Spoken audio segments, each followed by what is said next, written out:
반갑습니다. 너무 고맙고 또 하늘 좋은 큰빛 올 때마다 가슴이 뜁니다. 정말 하나님께서 우리 하늘 좋은 큰빛 교회를 통해서 어떻게 일하실까 너무너무 궁금한 거예요. 근데 분명한 것은 하나님께서 이 하늘 좋은 큰빛 교회를 통해서 큰 일을 하실 거예요. 저는 분명히 믿고 있습니다. 또 하나님께서 제게 그런 감동을 주셨어요. 정말 이제 우리가 두고 보십시오. 우리 교회를 통해서 하나님께서 놀라운 일을 행하실 것입니다.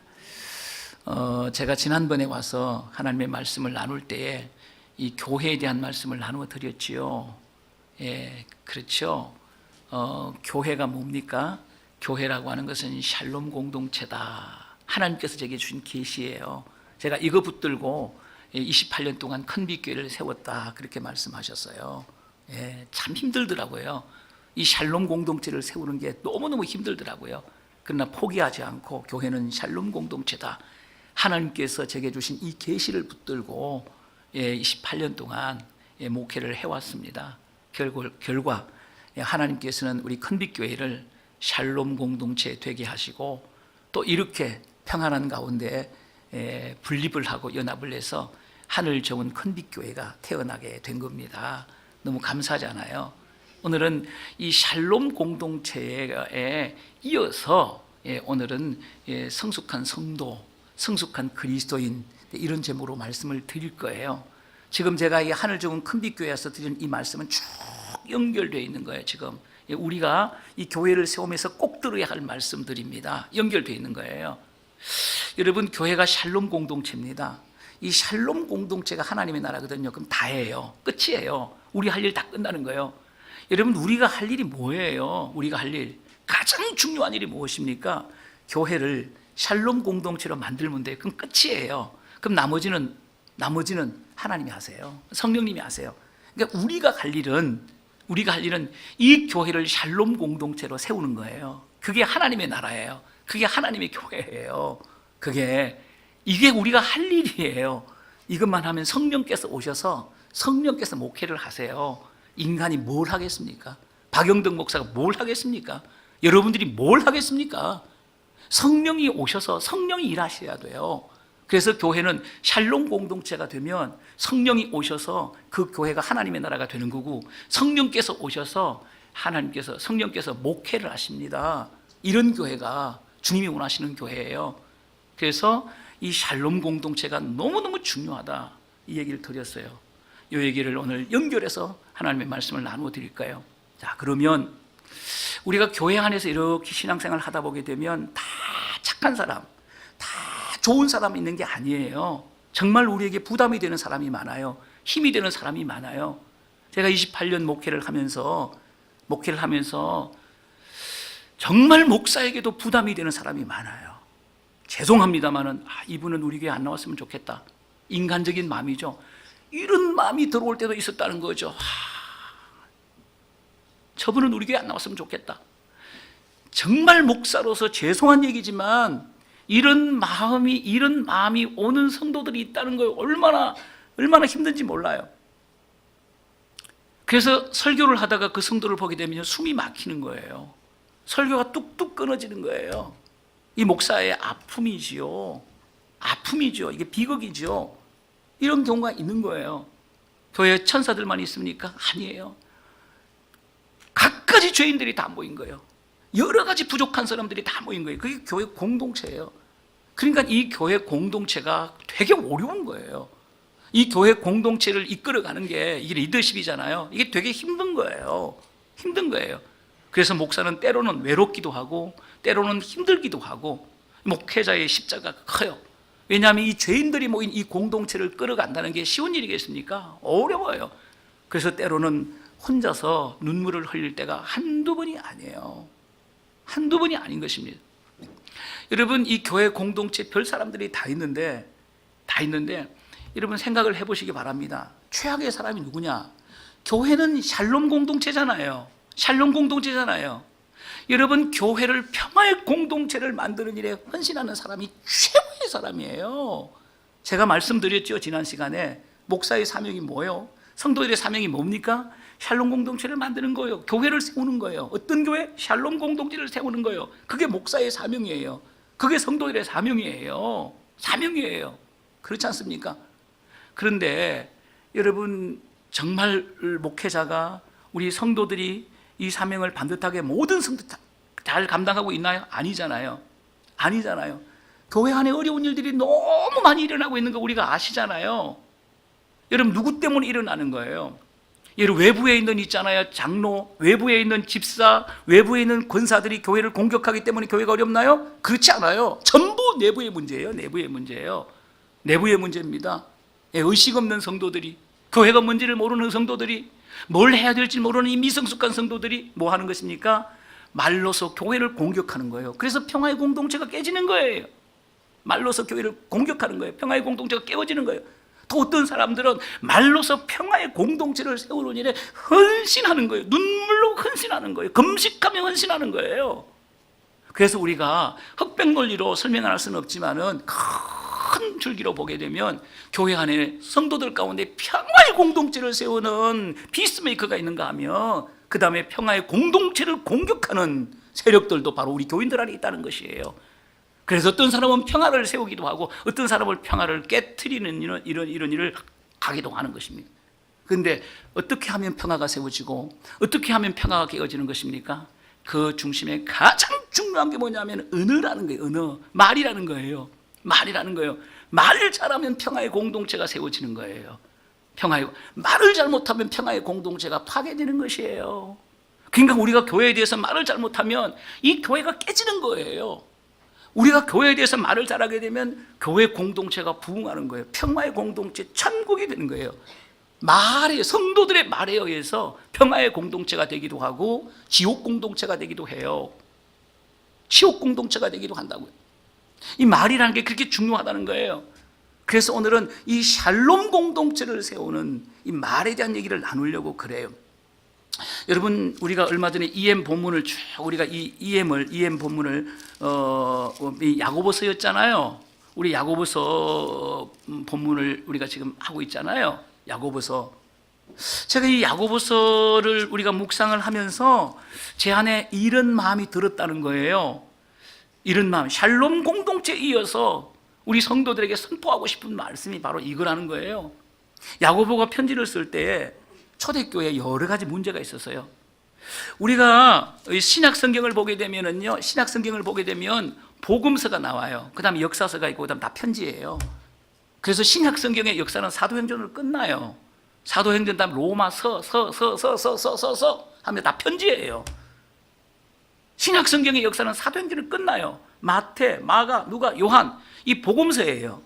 그 다음에 역사서가 무엇입니까? 사도행전이에요. 성령의 역사, 하나님의 역사. 역사서는 사도행전이에요. 사도행전. 교회의 역사가 시작되는 곳이잖아요. 사도행전 2장부터. 역사서의 사도행전은요, 끝나요. 그 다음에 전부 편지예요. 사도행전 끝나는 것입니다. 여러분, 이런 특별히 편지를 쓸 때, 사도들이 편지를 쓸 때, 성령께서 편지를 쓸 때, 하나님께서 주의 종들을 통해서 교회에 편지를 쓸 때, 교회에 보는 편지잖아요. 전부 교회에 보는 편지잖아요. 이 교회에 문제가 있을 때 교회에 편지를 썼다는 거예요. 교회에 문제가 없으면 편지를 안 써요. 그냥 둬도 돼요. 그런데 초대교회에 문제가 있게 되니까 편지를 쓰는 거예요. 베드로가 편지를 쓰고, 야고보가 편지를 쓰고, 히브리서 기자가 편지를 쓰는 거예요. 바울이 편지를 쓰는 거예요. 문제가 있을 때. 그래서 모든 서신서에 보게 되면 그 교회에 대한 문제가 리얼하게 공개되어 있다는 것입니다. 지금 야고보서가 편지를 쓰고 있어요. 누구에게 편지를 쓰고 있습니까? 흩어진 12지파에게, 유대 공동체에게, 회당 공동체에게, 다시 말하면 교회 공동체에 편지를 쓰고 있는 거예요. 뭔 얘기입니까? 그 공동체에 여러 가지 문제가 있었다는 거예요. 이 초대교회의 문제의 중요한 원인이 무엇입니까? 성도들이 미성숙해. 성령은 받아서 뜨거워서 날뛰는데 영적으로 미성숙하다는 거죠. 이 미성숙한 성도들이 문제를 일으키는 거예요. 여러분, 교회 안에 문제를 일으키는 사람들, 문제가 되는 사람들은 다 미성숙하기 때문에 그런 거예요. 성숙한 사람들은 문제를 안 일으켜요. 미성숙한 사람들이 문제를 일으키는 거예요. 교회 안에 미성숙한 사람들이 많아요. 여러분들 중에도 미성숙한 성도가 있을 수 있을 거예요. 영적으로 미성숙하면 교회에 문제를 일으켜요. 공동체에 문제를 일으키는 거예요. 여기서 오늘도 마찬가지예요. 영적으로 미성숙한 성도들이 문제가 되는 경우가 많아요. 그래서 교회는 영적으로 미성숙한 성도들을 이 성숙한 성도로 양육하는 것이 중요하단 말이에요. 그래서 제가 목회를 하면서 이 양육에 대해서 엄청나게 강조합니다. 엄청나게. 지금도 우리 교회는 다음 세대에 아주 우리나라 최고의 양육 시스템을 가지고 있어요. 양육 시스템을 가지고 있어요. 이번에 DTS 훈련을 저희들이 하고 있어요. 우리 교회 아주 기본이 되는 훈련 중에 하나예요. 목적이 무엇입니까? 미성숙한 성도들을 성숙한 성도로 만들지 아니하면 교회는 매일 지진 납니다. 예? 툭하면 태풍 납니다. 막 흔들리고 지진 나고요. 막 흔들리는 거예요. 지진으로 흔들리고 태풍으로 흔들리고 이런 일들이 벌어지는 거죠. 성숙한 성도들은 교회의 축복이 되지만 미성숙한 성도들은 교회에서 문제를 일으켜 교회 공동체를 어렵게 하는 경우가 지금 한국 교회 안에 너무너무 많다는 거예요. 안타까운 일이죠. 초대교회도 마찬가지였습니다. 그래서 야고보는 이 미성숙한 성도들에게 성숙한 성도가 되라 권면하고 있는 거예요. 성숙한 성도가, 그게 야고보서예요. 야고보서. 그게 야고보서예요. 그래서 야고보서는 온전이라고 하는 말이 굉장히 많이 나와요. 온전이라고 하는 말이 나옵니다. 야고보에서 가장 중요한 이 키워드가 뭐냐면 행함이라는 말이에요. 하나는 온전이라는 말이에요. 이 온전은 말과 관계가 있는 말이에요. 제가 설명을 하겠습니다. 말, 행함이라는 말과 이 말이라는 말이에요. 말. 2장에도 말에 대한 얘기예요. 2장 전체가 말에 대한 얘기예요. 한 장을 배려를 합니다. 3장에도 비방하지 말라, 말에 대한 얘기예요. 말에 대한 얘기입니다. 온전은 말에 대한 거예요. 온전이라는 말과 행함이란 말이에요. 이게 뭔 얘기입니까? 이게 뭔 얘기입니까? 말을 잘해야 잘 살 수 있다 그 말이에요. 말을 잘못하는 사람은 잘못 산다는 말이에요. 여러분 주변에 보세요. 말을 잘못하는 사람은 행함이 없어요. 행함이 없어요. 행함이 없다고요. 말을 잘하는 사람은 잘 산다는 거예요. 말을 잘해야 잘 사는 거예요. 말을 잘못하면 잘 못 사는 거예요. 말하는 대로 살게 돼 있는 거예요. 그래서 말을 잘해야 행함 잘 살 수 있다. 그걸 강조하는 거예요. 이게 야고보서예요. 야고보서. 그래서 야고보서에서는 이 말에 대한 얘기를, 이게 뭐냐, 온전에 대한 말이거든요. 온전이라고 하는 말이 6번이나 반복되고 있어요. 6번이나 굉장히 많이 나온다. 5장밖에 안 되는데 온전이라고 하는 말을 6번이나 반복해서 사용하고 있단 말이에요. 이 온전이라고 하는 말은 영적인 미성숙에 대칭되는 개념으로서 성숙을 의미하는 말이에요. 온전은 성숙이란 말이에요. 그래서 야고보는 성숙한 성도가 어떤 성도인지를 가르쳐주고 있는 거예요. 성숙한 성도가 어떤 성도라고 야고보서는 우리에게 가르쳐주고 있습니까? 이 야고보서의 내용이에요. 내용, 전체 내용이에요. 성숙한 성도가 되라. 이 야고보의 전체 메시지예요. 제가 요약해드리면 이거예요. 첫째는 시련을 인도하는 성도가 되라. 시련을 인도하는 성도가 되라, 이렇게 말합니다. 야고보서 1장 4절에 기록되어 있습니다. 인내를 온전히 이루라. 인내를 온전히 이루라. 어떤 인내입니까? 우리가 믿음의 시련을 당할 때 인내하는 성도, 인내를 온전히 이루라 라고 하는 말씀이에요. 여러분, 두 번째 성숙한 성도가 무엇입니까? 행함이 있는 성도입니다. 그래서 야고보서 2장 22절에 행함으로 믿음이 온전하게 되었느니라. 행함으로 믿음이 온전하게 된다, 이렇게 말씀하고 있는 것입니다. 여러분, 셋째 성숙한 성도가 어떤 성도입니까? 말을 잘하는 성도입니다. 말을 잘하는 성도. 이게 오늘 본문에 기록되어 있는 것입니다. 말에 실수가 없는 자라면 온전한 사람이라, 이렇게 기록할. 말에 실수가 없는 자라면 온전한 사람이라, 말을 잘하는 사람이 온전한 사람이라, 이렇게 기록하고 있는 것입니다. 특별히 오늘 본문에서는 말 잘하는 사람이 성숙한 사람이다. 성숙한 나무에 좋은 말이 열리는 거예요. 오늘 본문 2절입니다. 우리 다 함께 읽어보겠습니다. 시작. 우리가 다 실수가 많으니 만일 말에 실수가 없는 자라면 곧 온전한 사람이라 능히 온 몸도 굴레 씌우리라. 아주 귀한 말씀이에요. 온전한 사람, 성숙한 성도가 누굽니까? 말에 실수가 없는 사람이라 결론을 딱 내리고 있는 것입니다. 그래서 그리스도인들은 말을 잘하는 게 중요한 거예요. 말을 잘하는 게 이게 중요한 거예요. 여러분 명심보감을 아시죠? 이 명심보감에 보면 여러 가지 이야기들이 기록되어 있는데 명심보감 어느 편이라는 곳이 있어요. 여기에 적혀있는 말을 제가 읽어드릴게요. 입과 혀는 화와 근심의 근본이며 몸을 망하게 하는 도끼다. 무시무시한 얘기가 기록되어 있어요. 여러분 이 말은 말을 하지 말라는 것이 아니잖아요. 말을 잘해야 된다, 말을 조심해야 된다라고 하는 강력한 의미가 담겨져 있어요. 말을 잘못하면 화가 된다는 거예요. 말을 잘못하면 근심이 된다는 거예요. 말을 잘못 살아면 도끼가 된다는 거예요. 내가 잘못한 그 말이 도끼가 돼서 나를 찍어버린다는 거예요. 무서운 얘기를 하고 있는 거예요. 여러분 불조심 중요하죠. 불조심해야 돼요. 우리 학교 다닐 때 이게 뭐 불조심합시다, 이거 엄청나고 다그다그 이렇게 된 거 해가지고 불조심합시다. 여러분 기억날 거예요. 불조심 정말 중요해요. 불조심보다도 더 중요한 게 뭔지 아십니까? 말조심이에요. 여러분 불은요 산야를 태워요. 여러분 말은요 사람을 태워버려요. 사람을 죽여버려요. 아십니까? 불조심보다 더 중요한 것은 말조심이에요. 성숙한 성도는 말을 잘해야 된다는 거예요.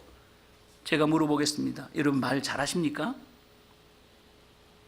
여러분 말 잘못하십니까? 여러분 속으로 대답해 보시기 바랍니다.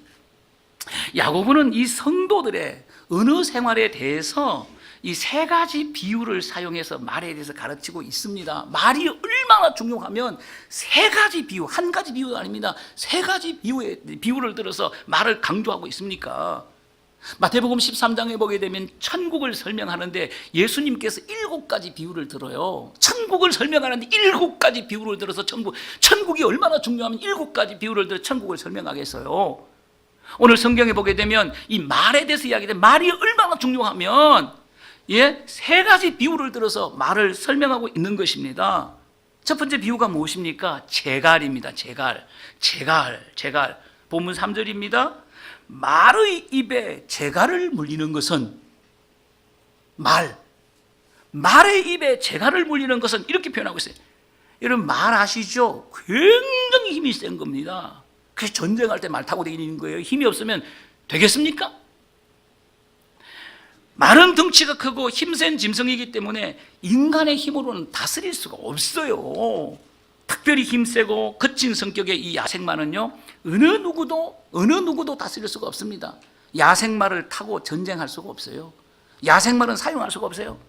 이러한 야생마를 제어하는 방법이 한 가지밖에 없다는 거예요. 한 가지밖에 없다는 것입니다. 그 유일한 방법이 뭐냐? 재갈을 물리는 거야. 말의 입에 재갈을 물리는 거야. 그 방법밖에 없다는 것입니다. 재갈을 물리게 되게 되면 야생마라도 천천히 가게도 할 수 있고 멈추게도 할 수 있고 뛰게도 할 수 있고 방향도 바꿀 수 있는 것입니다. 재갈은 아주 작은 것이지만은 엄청난 힘을 가진 이 말을 자유자재로 제어할 수 있는 겁니다. 이 재갈을 물리라고 하는 이 의미는 무슨 뜻입니까? 입술을 통제하라는 겁니다. 여러분 자유가 있지만 입술을 통제하라는 것입니다.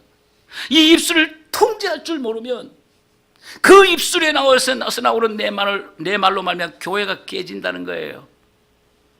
그 말이 도끼가 되어서 나를 찍어버린다는 거예요. 무서운 얘기를 하고 있는 거예요. 또 말에 대한 이 두 번째 비유가 나옵니다. 그것이 무엇입니까? 키예요. 키. 본문 4절입니다. 지극히 작은 키로서 사공의 뜻대로 운행하나니 수백 명이 밀어도 움직일 수 없는 배를 작은 키 하나로 그 어마어마한 배를 움직일 수 있다는 겁니다. 아무리 큰 배라도 작은 키로 앞으로도 가게 하고 뒤로도 가게 하고 빨리 가게 하고 천천히 가게 하고 멈추기도 하고 방향도 자유자재로 바꿀 수 있다는 얘기예요. 이처럼 혀는 작지만 혀에 의해서 사람을 움직이고 군중을 움직이고 나라를 움직일 수가 있다는 거예요. 나라를 움직일 수 있다는 거예요. 그래서 혀를 잘 사용하는 것이 중요하다는 거예요. 혀를 통제해야 돼요. 야고보의 말에 대한 세 번째 비유가 무엇입니까? 무서운 비유입니다. 불입니다. 불.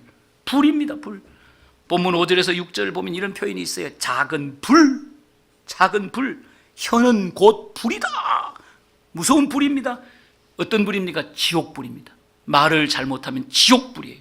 말을 잘하면 천국불입니다. 천국을 만드는 불이에요. 말을 잘못하면 지옥을 만드는 불이에요.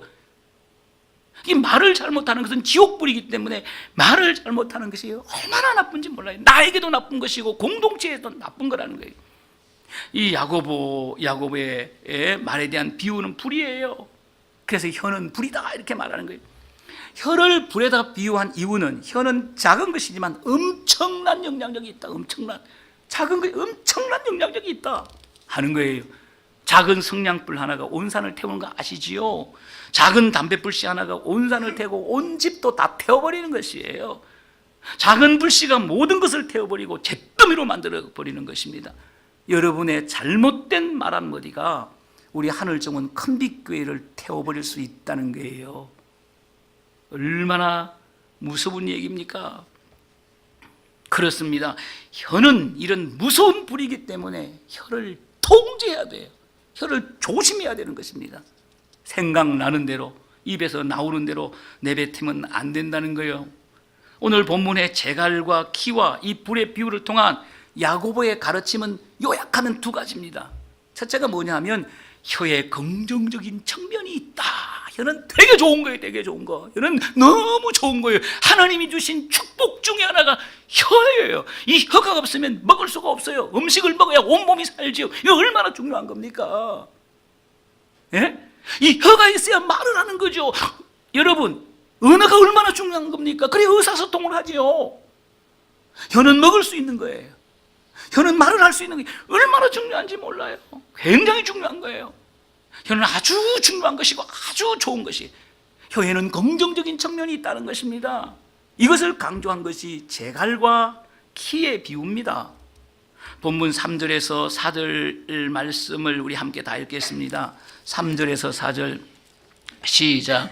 우리가 말들어 입에 재갈을 물리는 것은 우리에게 순종하게 하려고 그 온몸을 지혜하는 것이라. 또 배를 보라. 그렇게 크고 광풍에 밀려가는 것들을 지극히 작은 키로서 사공의 뜻대로 운행하나니. 할렐루야. 예?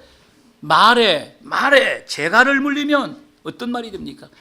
긍정적인 측면입니다. 순종하는 말이 된다는 거야. 재갈만 물리면 순종하는 말이 된다는 거야. 예? 착한 말이 된다는 거야. 유익한 말이 된다는 거야. 나에게 복이 되는 말이 된다는 거야. 여러분, 배에 키만 있게 되면 어떻게 되면 사공의 뜻대로 운행할 수 있다는 거예요. 순종하는 배가 된다는 거예요. 작은 배도 순종하는 배가 되고 큰 배도 순종하는 배가 된다는 거예요. 그래서 목적지까지 무사히 갈 수 있다는 거예요. 긍정적인 측면이 그렇습니다. 혀는 제갈처럼 키처럼 작은 것이지만 사람을 움직일 수가 있는 긍정적인 측면이 있는 거예요. 세상을 움직일 수가 있는 거예요. 교회를 움직일 수가 있는 거예요. 말은 좋은 거예요. 말은 하나님이 우리에게 주신 축복이에요. 그래서 혀를 잘 쓰는 사람은 누구를 닮은 사람이겠습니까? 하나님을 닮은 사람이에요. 헌금 많이 하는 사람이 하나님 닮은 사람 아니에요. 일 열심히 하는 사람이 하나님 닮은 사람 아니에요. 말 잘하는 사람이 하나님 닮은 사람이에요. 말 잘하는 사람이 하나님을 닮은, 하나님은 말이에요. 태초에 말씀이 계시니라. 이 말씀이 하나님과 함께 계셨으니 이 말씀은 곧 하나님도 말이에요. 아시겠어요? 예수님도 말이에요. 신학이 뭔지 아십니까? 신학은 말에 대한 학문이에요. 하나님은 말씀이기 때문에 혀를 잘 쓰는 것은 하나님을 닮은 사람이에요. 여러분 주변에 말 잘하는 사람이 계십니까? 하나님을 닮은 분이에요. 말 잘하는 사람이 계십니까? 잘 사는 사람이 볼 거 없어요. 열매를 봐서 그 나무를 아는 거예요. 말은 열매예요. 그 나무를 결정하는 열매라고. 하나님은 말로 세상을 창조하십니다. 하나님이 말씀하시니까 그대로 되는 거예요. 그대로 되는 거예요. 빛이 있으라 하시니까 빛이 생겨버리는 거예요. 천하의 물이 한 곳으로 모이라 그러니까 바다가 생겨버리는 거예요. 새가 날아라 그러니까 하늘에 각종 새가 날아. 말의 능력은 하나님으로부터 온 거예요. 지금도 말의 능력은 여전히 나타나고 있어요.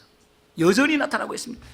말로 좋은 나라를 만들 수가 있고, 말로 좋은 교회도 만들 수가 있고, 말로 좋은 목회자를 만들 수가 있는 거예요. 온갖 좋은 것들은 우리의 은으로 만들 수가 있는 거예요. 여러분이 우리나라에 대해서 좋은 말을 하게 되면 우리나라는 내게 좋은 나라예요. 여러분, 요새 대통령 당선되는 거에 따라서 자기 기호에 맞는 대통령이 당선이 되면 좋은 나라야. 막 엄청나게 말을 잘해. 그런데 자기 기호에 맞지 않는 대통령이 당선되면 그 나라 개판이래. 나라 망한대. 나라에 대해서 얼마나 부정적인, 소망이 없다는 거예요. 소망이 없다는 거예요. 정말 그렇습니까? 정말 여러분이 나쁘다고 해서 나쁜 나라예요? 여러분이 좋은 나라고 해서 여러분 진짜 좋은 나라입니까? 여러분이 기준이에요? 조국을 사랑하지 않는, 나라를 사랑하지 않는 사람들이, 조국이 없는데 어떻게 우리가 존재할 수 있겠습니까? 나라 없는 슬픔을 우리는 겪어봤잖아요. 나라가 얼마나 소중한지. 여러분, 그렇잖아요. 우리가 나라에 대해서 좋은 말을 하면 우리나라가 내게는 좋은 나라가 되는 거예요. 좋은 나라는 내가 만드는 거예요. 내가 만드는 거예요. 여러분, 우리나라가 좋은 나라가 되면 여러분에게 복이겠습니까? 저주겠습니까? 좋은 나라가 되게 되면, 우리 대한민국이 좋은 나라가 되면 우리에게 복이죠. 그래서 저는 우리 조국을 위해서 기도할 때마다 나의 사랑하는 조국 대한민국, 제가 눈물로 그렇게 기도를 해요. 나의 사랑하는 조국 대한민국. 저는 꼭 그렇게, 나의 사랑하는 조국 대한민국, 교회를, 영광스러운 우리 컨빅교회 꼭 그렇게 해요. 조국 대한민국 안 그래요. 나의 사랑하는 조국 대한민국. 나는 나라를 사랑하고 싶은 마음이 있어요. 때로는 베란다에 나가서 혼자 서서 애국가를 불러요.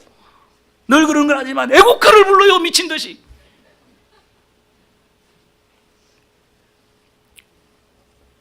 우리나라가 좋은 나라예요. 더 좋은 나라. 좋은 나라 내가 만드는 거예요. 우리 교회에 대해서 좋은 말을 하면 우리 하늘정원 건빛교회가 그 사람에게 좋은 교회가 되는 거예요. 좋은 교회 누가 만드는 것입니까? 목사가 만드는 게 아니고 여러분이 만드는 거예요. 여러분이 건빛교회를 자랑하고, 여러분이 건빛교회를 영광스럽게 생각하고, 여러분이 건빛교회에 좋은 말을 하기 시작하게 되면 어떻게 돼요? 하늘정원 건빛교회는 여러분에게 좋은 교회예요. 좋은 교회는 여러분에게 복이 되는 교회예요.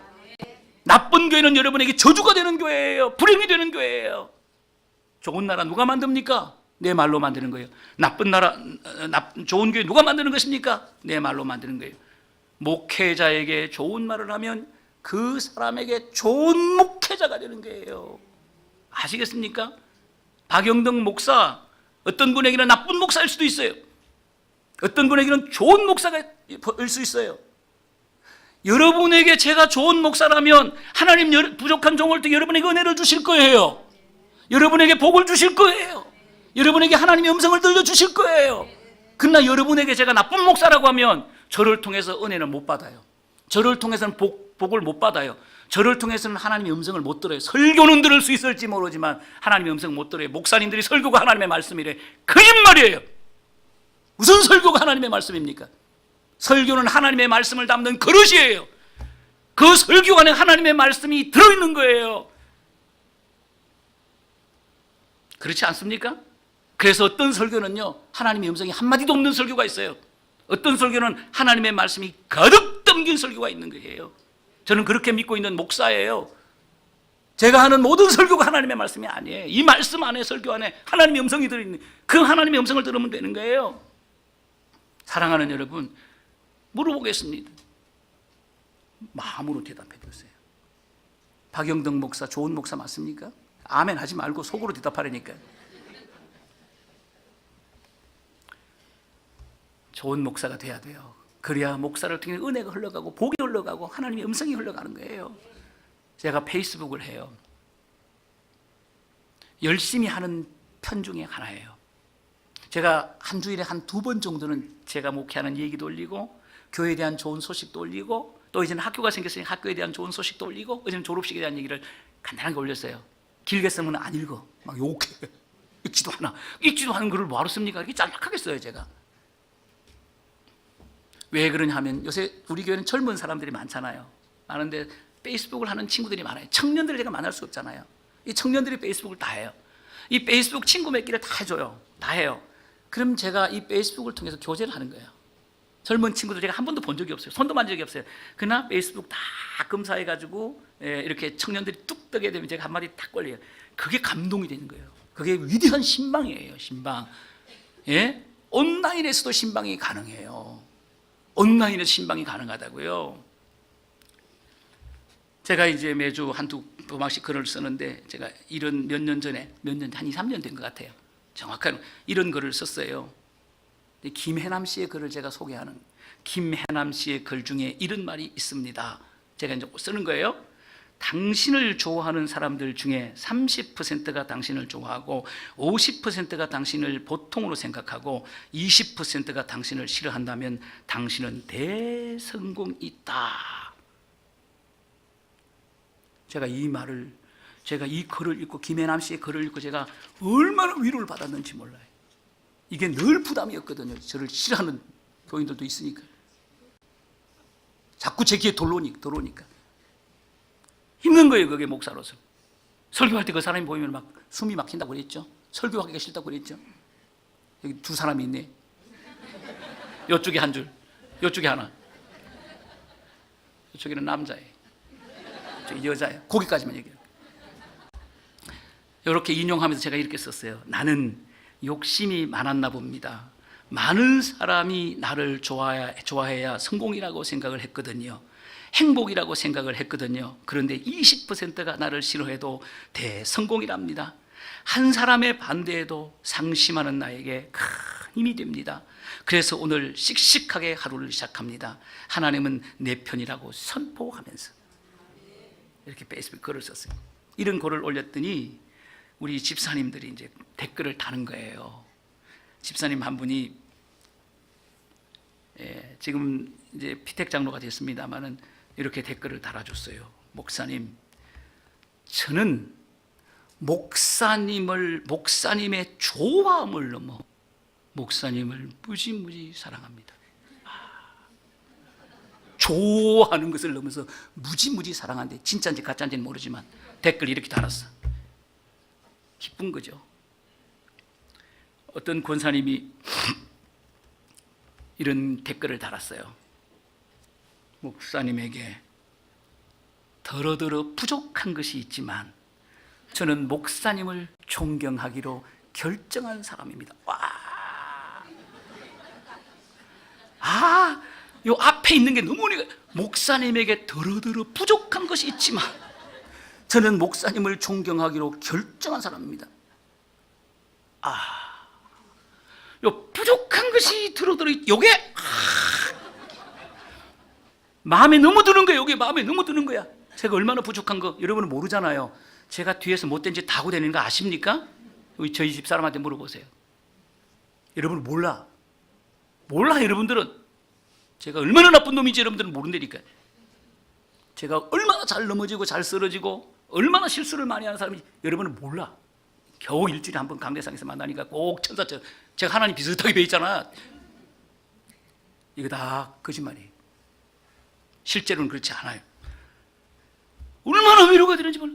더러더러 부족한 것이 있지만 저는 목사님을 존경하기로 결정한 사람입니다. 집사님은요 제게 좋은 성도예요. 아시겠어요? 집사님에게 저는 좋은 목사예요. 저는 권사님에게 좋은 목사예요. 그렇습니다. 말 한마디로 좋은 목사도 만들고 좋은 성도도 만듭니다. 이것이 말의 긍정적인 능력이야. 긍정적인 능력이야. 또 하나는 이 혀의 부정적인 능력, 말의 부정적인 능력입니다. 그것이 본문 5절에서 6절에 기록되어 있어요. 5절과 6절 함께 읽겠습니다. 시작. 이와 같이 혀도 작은 지체로 돼 큰 것을 자랑하도다. 보라, 얼마나 작은 불이 얼마나 많은 나무를 태우는가. 혀는 곧 불이요 불의 세계라. 혀는 우리 지체 중에서 온몸을 더럽히고 삶의 수레바퀴를 불사르나니 그 사르는 것이 지옥불에서 말에 대해서 못된 건 다 써놨어요. 말에 대해서 나쁜 건 다 써놨어요. 2절에 말의 부정적인 능력이에요. 작은 불이 나무를 태운대요. 나무 태우는 거 좋은 겁니까? 부정적인 능력이에요. 혀를 불의의 세계래요. 불의의 세계. 혀는요, 나쁜 세계상을 만드는 거예요. 나쁜 말은 나쁜 세상을 만들고 나쁜 사람을 만들고 나쁜 교회를 만드는 거예요. 불의의 세계. 혀가 온몸을 더럽힌대요. 우리가 나쁜 말을 하게 되면 남이 더러워지는 것이 아니라 머리끝부터 발끝까지 내 몸이 더러워지는 거야. 말은 인격이니까 머리끝부터 발끝까지가 인격 아닙니까? 벌써 머리끝부터 발끝까지 모든 것이 인격이지 않습니까? 어디 마음만 인격이 나요? 머리만 인격이 나요? 아니잖아. 인격, 그 사람의 모든 것에 대한 표현 아닙니까? 온몸을 더럽힌. 혀는 뭐라고 해요? 지옥불이래. 무서운 얘기잖아요. 혀의 부정적인 능력에 대한 표현이에요. 말을 잘못하면 부정적인 능력이 나타난다는 거예요. 이런 일이 벌어진다는 거예요. 나무를 태우고, 악한 세상을 만들고 온몸을 더럽히고 지옥불로 있지 않습니까? 지옥 세상을 만든다는 거예요. 그래서 말을 잘못하면 그 말이 나를 잡아삼키는 거예요. 내 인생을 망치는 거예요. 그래서 말이 사람을 잡는다라고 하는 말이 생겨난 거예요. 성경도 말의 부정적인 능력에 대해서 이렇게 강력하게 이야기하고 있습니다. 네 입의 말로 네가 사로잡혔다. 목사가 사로잡았어요? 목사가 포로로 만들어서 여러분을 감옥 속에 집어넣냐고? 아니에요. 네 입의 말로 네가 감옥에 들어갔다. 네가 포로가 됐다. 네가 사로잡혔다. 네가 망했다. 그 얘기를 하고 있는 거예요. 죽고 사는 권세가 혀에 달려있다. 말 잘하면 살고 말 잘못하면 죽는다. 무서운 얘기예요. 혀가 패역한 자는 재앙에 빠진다. 저주를 받는다. 무섭지 않아요? 그렇습니다. 말을 잘못하면 불행의 포로가 되고 저주의 포로가 되는 거예요. 하나님이 저주했어요? 여러분이 여러분을 저주했죠. 하나님이 저주했습니까? 여러분이 저주를 만든 거죠. 축복도 만드는 거예요. 내가 만드는 거예요. 저주도 내가 만드는 거예요. 성경에 보게 되면 말 한마디 잘못해서 인생을 망친 왕, 나라를 망친 왕이 있어요. 한 지도자의 말 한마디로 말미암아 나라가 깨져버려요. 바로 솔로몬 왕의 아들 르호보암 왕이에요. 르호보암. 솔로몬이 죽고 솔로몬의 아들 르호보암이 왕이 되었습니다. 이때 북쪽의 10지파의 대표들이 르호보암을 찾아와서 솔로몬 시대의 가혹한 통치를 완화시켜 주십시오. 이렇게 탄원을 합니다. 이때 르호보암은 북쪽 10지파의 대표에게 이렇게 말합니다. 내 부친은 채찍으로 징계하였으나 나는 정갈로 징계하겠다. 북쪽 10지파 대표가 이렇게 말했습니다. 포권을 한 거죠. 이 말 한마디로 다윗의 영광스러운 통일왕국은 둘로 깨어져서 남쪽은 유다가 되고 북쪽은 이스라엘이 되는 거예요. 말 한마디로 나라가 깨어졌어. 그렇습니다. 혀는 작지만 작은 혀 한 번을 잘못 사용하면 나라도 깨어지고 교회도 깨어지고 가정도 깨어지고 우정도 깨어지고 교우관계도 깨지는 거예요. 특별히 교회에서 말을 잘못하면 교회의 샬롬 공동체가 깨진다는 것입니다. 나는 이런 일에 쓰임받는 사람이 한 분도 없기를 주의 이름으로 축원합니다. 그래서 혀를 잘 사용해야 되는 거예요. 말을 잘못하면, 혀를 잘못 사용하면 부정적인 능력이 나타나서 상처를 주고 죽이고 깨뜨리고 안 좋은 일만 일어나는 거예요. 총칼로 죽인 사람보다 독슬로 죽은 사람이 더 많다는 거 아십니까? 그래서 혀를 조심해야 돼요. 조심해야 돼요. 성숙하지 못한 사람들은 말을 잘못하는 거야. 골 때려. 힘들어. 저속한 표현을 써서 죄송하지만 이렇게 쓰고 싶어. 말로 남에게 상처를 주고 말로 뭔 비판할 게 그런 말은 지는 착합니까? 지는 잘 삽니까? 이런 말하는 사람들 삶을 보시기 바랍니다. 형편없어요. 예? 비판하고 비난하고 판단하고 부정적인 일. 내가 못됐으니까 이런 말을 사용하는 거예요. 할 자격이 없어요. 그래서 야고보는 말 잘하는 성숙한 성도가 되라. 말을 잘하는 성숙한 성도가 되라. 말을 잘하는 성숙한 성도, 행함이 있는 성도, 말을 잘해야 성숙한 성도, 행함이 있는 성도가 된다는 거야.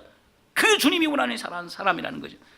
특별히 교회의 샬롬 공동체를 만들고 교회의 샬롬 공동체를 지키기 위해서 말 잘하는 것이 중요하단 말이에요. 말 잘하는 것이. 교회에 대해서 함부로 말하면 안 돼요. 말 잘하는 것은 개인의 인생에도 중요합니다. 말은 메아리와 같은 거예요. 말은 부메랑과 같은 거예요. 내가 나쁜 말을 하게 되면, 내가 좋은 말을 하게 되면 남에게뿐만 아니라 그 말이 내게로 돌아온다는 거예요. 그러니까 말은 나에게 하는 거예요. 나에게 하는 거. 아시겠습니까? 말을 잘하면 나를 축복하는 거예요. 말은 나에게 하는 거예요. 우리는 말을 남에게 한다고 생각하잖아요. 아니에요. 그렇지 않아요. 말은 나에게 하는 거예요. 내가 말을 잘하면 나를 축복하는 거예요. 내가 말을 잘못하면 나를 저주하는 거예요. 말은 나에게 하는 거예요. 우리가 외형적으로는 남에게 하는 말처럼 보이지만은 나에게 하는 말이라는 거예요. 성경의 가르침이에요. 사랑하는 여러분, 그래서 말은 메아리 같고 말은 부메랑 같아서 다 내게로 돌아오는 거예요. 좋은 말을 하면 축복이 돌아오는 것이고 나쁜 말을 하게 되면 저주가 돌아오는 거예요. 말을 잘하면 좋은 것이 돌아오고 말을 잘못하면 나쁜 것이 돌아오는 것입니다. 말은 축복과 저주를 결정하고 행복과 불행을 결정하는 중요한 기준이 되는 거예요. 중요한 기준이 되는 거예요. 중요한 잣대가 되는 거예요. 기억하십시오. 말을 잘하면 긍정적인 능력이 여러분의 삶에 나타나게 될 거예요. 그래서 하나님의 임재와 하나님의 축복을 경험하게 될 거예요.